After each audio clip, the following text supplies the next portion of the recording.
नमस्कार, मैं हूं मदन राज और आप देख रहे हैं राज तक न्यूज।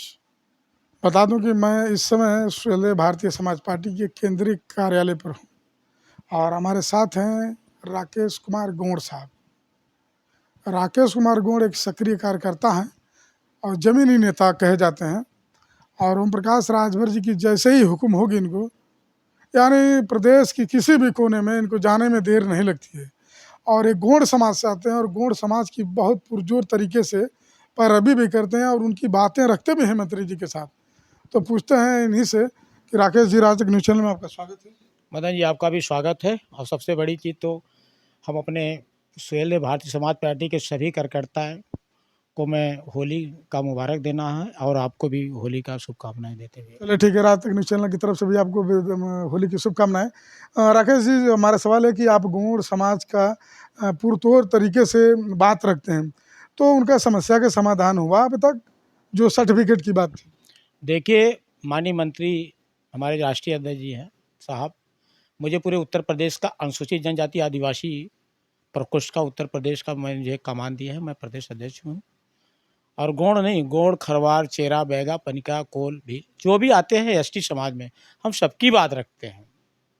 तो सर्टिफिकेट बन रहा है कि नहीं अभी? सर्टिफिकेट बिल्कुल बन रहा है। देखिए, ऐसा है, कुछ आजमगढ़ में समस्या है, आपकी मऊ में है, जौनपुर में है और हर ज़िले में सर्टिफिकेट बन रहे हैं।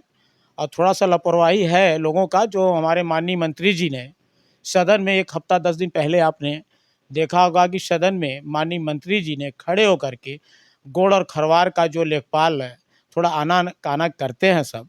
अब किस लिए करते हैं तो नहीं बताएंगे, लेकिन सबसे बड़ी चीज़ है कि माननीय मंत्री जी का आभार व्यक्त करता हूं, उनको धन्यवाद देता हूं कि गोंड खरवार का उन्होंने इतना ख्याल रखा है कि हम उसके लिए मैं माननीय मंत्री जी को बहुत बहुत बधाई देता हूं कि माननीय मंत्री जी के वजह से मैं हर जगह को जीतता हूं, हर तहसील में जाके जंग जीतता हूं, क्योंकि माननीय मंत्री जी का मेरे सर पे हाथ है। इसलिए मैं अपने गोंड जाति और खरवार का सर्टिफिकेट बनवा के ही दम लेता हूँ। तो जो बता रहे हैं कि कुछ जिलों में समस्या है, इसकी समस्या का समाधान कब होगा? देखिए, आजमगढ़ की समस्या की बात है, मैं कम से कम नहीं कहूँ तो आजमगढ़, अतरौलिया मेरे लोग काम करते हैं, हमारे होल टाइमर लोग काम करते हैं, तो वो लोग जहाँ गोंड समाज में जाता है, वो लोग हमको फ़ोन करता है कि सर आपके समाज में आए हैं, ज़रा इनसे बात कर लो। तो गोंड समाज की समस्या एक है, जैसे कुछ अधिकारी हैं हमारे समाज को, गोंड समाज को कहार बोल करके शब्द को उन्होंने इस तरह से टाल देते हैं। अब इसका भी बात मैं बहुत जल्द, मार्च तो अभी चल ही रहा है और हम हो सकता है कि माननीय मुख्यमंत्री योगी जी से मिले, हम माननीय राष्ट्रीय अध्यक्ष जी को लेकर के अपने गोंड समाज के 2-3-4 लोगों को, वरिष्ठ लोग को मिल करके इसका समाधान कराएंगे।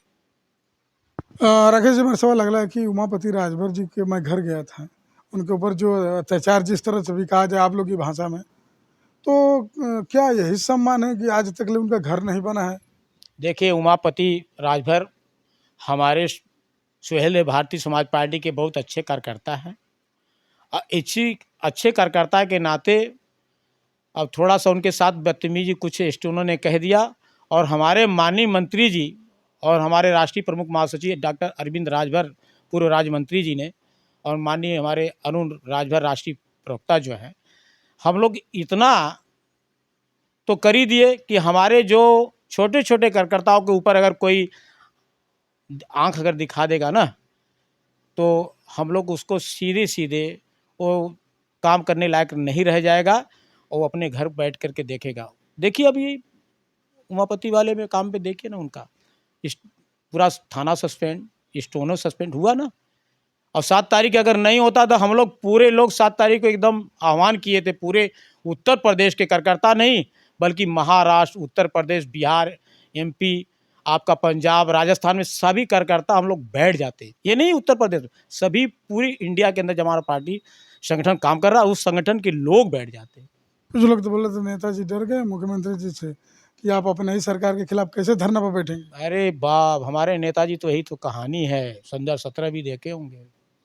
अगर हमारे कार्यकर्ताओं का सम्मान नहीं, मैं दावा करता हूं, मैं उनका प्रदेश अध्यक्ष बोल रहा हूं, अगर हमारे सम्मान पे अगर कोई आँच करेगा तो माननीय मंत्री जी पद भी छोड़ सकते हैं। ऐसा कुछ नहीं है, माननीय मंत्री जी पद भी छोड़ देंगे हम, क्योंकि हम लोग संगठन, हमारे जो राष्ट्रीय अध्यक्ष जी है, ये संगठन की मजबूती है, दिखता है। इसलिए माननीय राष्ट्रीय अध्यक्ष जी हमारे कार्यकर्ता बूथ अध्यक्ष के बलबूते राष्ट्रीय अध्यक्ष जी हैं। अगर हमारे कार्यकर्ताओं का सम्मान नहीं तो माननीय मंत्री जी बिल्कुल जो मैं कहा वही करेंगे।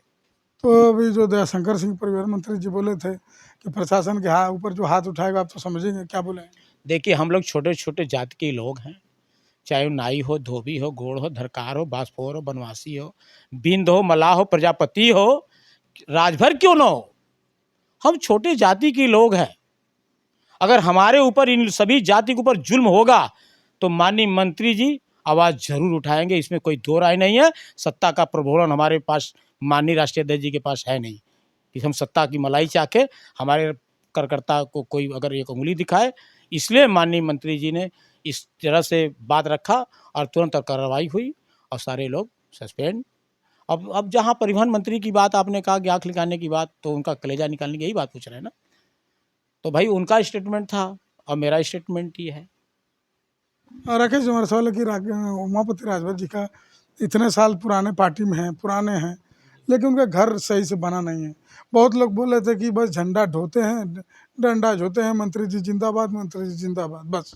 देखिए ऐसा है कि माननीय राष्ट्रीय अध्यक्ष जी डॉक्टर प्रमुख हमारे अरविंद राजभर भैया और हमारे अरुण राजभर जी, हम सभी लोग उनके दरवाजे पर उस दिन गया। उनकी माता जी इतना जो है खुशी होगा, पिताजी खुशी, उनके परिवार के लोग खुशी हुए। और जो आपने सवाल उठाया है कि आवास की बात, घर की बात, अब देखिए उनका घर आप जाएंगे दोबारा तो देखेंगे कि कुछ है। लेकिन देखिए ऐसा है कि जब कोई बुलाता है, माननीय राजी से हमारे घर पे प्रदेश अध्यक्ष के घर पे गए माननीय राष्ट्रीय अध्यक्ष जी, तो राकेश का घर देखे ना कैसा बना हुआ है। तो माननीय मंत्री जी को ये हमारे उमापति जी को कहना चाहिए था कि मेरा सर, तो उनका काम होने वाला है, 100% का घर मकान बनने वाला है, इसमें कोई दो राय नहीं। उनको भी देखेंगे आप दोबारा जाकर के। पंचायती राज मंत्री नेताजी लगी जिस रोड से गए थे, वो रोड पर न खड़िंजा है न पड़िंजा है अभी तक, कहाँ पे? जहाँ गए थे उमापति राजभर जी के घर। अरे भाई नहीं है तो जब देखिए कोई भी कार्य है, जैसे मैं जौहराबाद में, अभी आप ट्रैफिक लाएंगे जौहराबाद, जब माननीय मंत्री जी का कोई भी संदेश बताएगा कि ये रास्ता खराब है, नाली बनना है, चक्रोड बनना है, हमारे कार्यकर्ता उस बात को बताएंगे तो उस पर माननीय मंत्री जी जरूर काम करते हैं, ऐसा कुछ बात नहीं है। आखिरी सवाल, आपको जौहराबाद में नेताजी बार बार क्यों भेजते हैं? देखिए ऐसा है कि माननीय मंत्री जी, भाई भरोसा है हमारे ऊपर माननीय मंत्री जी का, इसलिए हमको जौहराबाद में लगाते हैं। मैं काम करने वाला हूँ भैया, 6 महीना घर नहीं जाता हूँ। अभी देखिए होली पे आज माननीय मंत्री जी से मैं पूछा हूँ कि मैं कल 12 तारीख में घर जा रहा हूँ, साहब ने कहा कि 16-17 को मैं लखनऊ रहूँगा, फिर 20 तारीख को फिर जौहराबाद आ जाऊँगा। क्योंकि मैं जौहराबाद में जो छोटे छोटे गरीब की जनते हैं उनके काम जो नहीं हो पाएंगे, इसलिए माननीय मंत्री जी मुझे लगाया है कि इनको आप देखो कौन सा गली में काम हुआ है नहीं हुआ, सब नोट करते हैं, माननीय मंत्री जी को भिजवाता हूँ। आप समझो गौड़ समाज खरवार की बात करता हूँ, 1 करोड़ का काम हमने दिया माननीय मंत्री जी का, जहाँ की कभी जिंदगी में इतनी बार आज़ादी से पहले गौड़ समाज का रास्ता नहीं था, माननीय मंत्री जी वहाँ काम करने जा रहे हैं, वहाँ पैसा लगा करके काम कर रहे हैं। इसलिए गौड़ समाज, खरवार समाज, ये चौहान समाज, पासवान समाज सब खुश है कि वाह राकेश कुमार गौड़ जी आप आकर के तो एकदम बिल्कुल हम लोग का एकदम प्रकाशित कर रहा है कि ये इस सब समस्या लेकर के आ, चाहे मर्दा का बलाका हो, चाहे काशमाबाद हो, चाहे 12 बचौर है। मैं तो तुरंत वीडियो डीएम से, एसडीएम से तत्काल बात करता हूँ, ऐसा कुछ नहीं है। ये माननीय मंत्री जी का देन है जो काशमा में सर्टिफिकेट बना, तो जो मैं किसी अधिकारी से काम करवा लेता हूँ माननीय मंत्री जी का सर पे हाथ है, इसलिए मैं नहीं, कौन अधिकारी इसको सुनने वाला है, कोई सुनता है? लेकिन हमारे पार्टी में दम है। हम तो भाई भाजपा में एक तिनके के समान, जैसे हमारे गाल पे तिल है ना, हम उसी तरह तिल के समान है वहाँ पे। अगर जिस दिन ऊपर वाला मालिक ने चाहा, और ये सब जातिया की बात में करता हूँ, जिस दिन दिमाग अगर घुमा सरकार के तरफ, तो हमारे माननीय मंत्री जी को मुख्यमंत्री बनने में देर भी नहीं है, ये सुन लीजिए। अब एक बार तो जान ही लीजिए, एक हफ्ता 10 दिन के बाद नहीं, 10 साल तक इंतजार करो, देखो क्या समीकरण बनने जा रहा है उत्तर प्रदेश में। चलिए, रात तक न्यूज़ चैनल का समय दे, बहुत बहुत धन्यवाद। धन्यवाद आपको। हमारे जो दर्शक देख रहे थे, मैं उनको फिर से दोबारा होली का एकदम बिल्कुल धन्यवाद दे रहा हूँ। और कृपया आप होली मनाइए तो किसी से झगड़ा लड़ाई नहीं करिएगा, अपना प्यार भाषा जो है उससे आप नवाजिए और होली का आनंद मानिए, मस्त रहिए, खुश रहिए। यही मैं आप लोग को शुभकामना देता हूँ और आपको भी शुभकामना देता हूँ मदन जी। चलिए, बता दें कि राकेश कुमार गौड़ जी हैं, इनका कहना कि नेताजी का जो आदेश होगा वो मैं पालन करूंगा, और इनका भरोसा है इनके ऊपर ज़्यादा माननीय मंत्री साहब का, इसलिए बार बार अपने विधानसभा क्षेत्र जौहराबाद में इनको भेजते रहते हैं। ये तो आने वाला वक्त 2027 बताएगा कि राकेश कुमार गौड़ जी कितना संघर्ष किए हैं जाकर जहूराबाद में। बाकी आपकी क्या राय कमेंट बॉक्स में ज़रूर लिखिए। अन्य खबरों के लिए राज तक न्यूज़ चैनल देखते रहिए।